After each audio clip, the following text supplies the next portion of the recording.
The ice is never safe. Good advice. No, I mean, you can never really trust, right? No, I mean, even when we've had multiple days of cold weather like this. If there aren't signs posted, it has to be very, very thick. Now, not to misappropriate that story, looking at a Saturday, there is the polar bear plunge where people willingly get into the cold water for the New Jersey Special Olympics at Seaside, New Jersey. That's going to be a party. But that's going to be cold. The water's got to be in the upper 30s, maybe upper 30s, yeah? Really refreshing. Yeah, you got to be careful. Skin.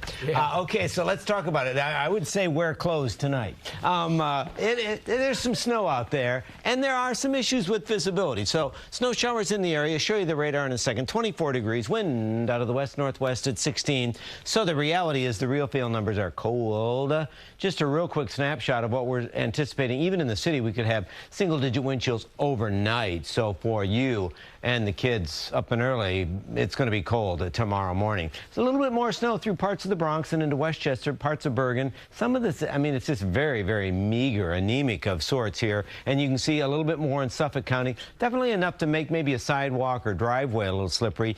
Dutchess down into Putnam, more of Rockland into more of Westchester, but this is very light snow. We'll see a little bit more fill in.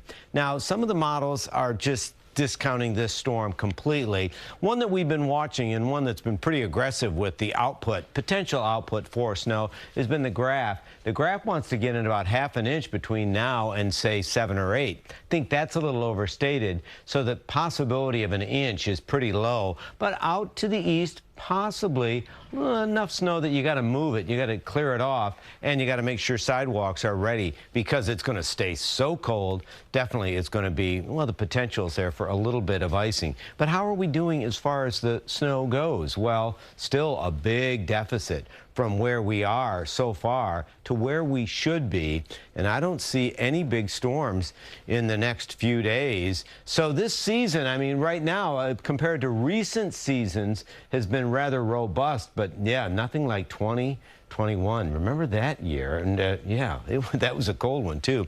Wanted to give you an update because we wanted to update the drought monitor. There has been some improvement for parts of Suffolk County, and the brighter colors are retreating a little bit to the south, but still we are dry, and we have been off to a dry start for the year with a deficit of over 2.5 inches and not a lot to make up. Now, what I know you're talking about is how cold it's been, particularly this week. Not a little bit below normal, way below normal, and with the wind feeling even colder.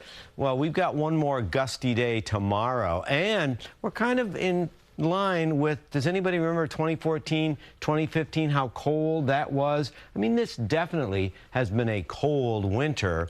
We are going to see another cold one tonight. It's going to feel like 0 to 15. Some snow showers, not much. Then we blow it away. Gusty winds to 40 miles an hour, making it feel freezing on your Friday. Saturday, there's not much of a warm-up, but it's the absence of the wind. Makes you want to just dive right into the ocean, doesn't it? But Sunday into Monday, hey, few more clouds, maybe a shower Tuesday, but man, still we're gonna aim for 50 degrees next week, and that's gonna feel good. Oh, it sure will. Be a nice relief. Yeah. Got to get rid of the wind. Yeah, feel like summer when we get to there. Yeah, I know. How long has this been going on? A while? Yeah. Okay. Thank you. Thanks, John. John is speechless. There, we got to write that one down. That's rare. Okay, very rare. Yes.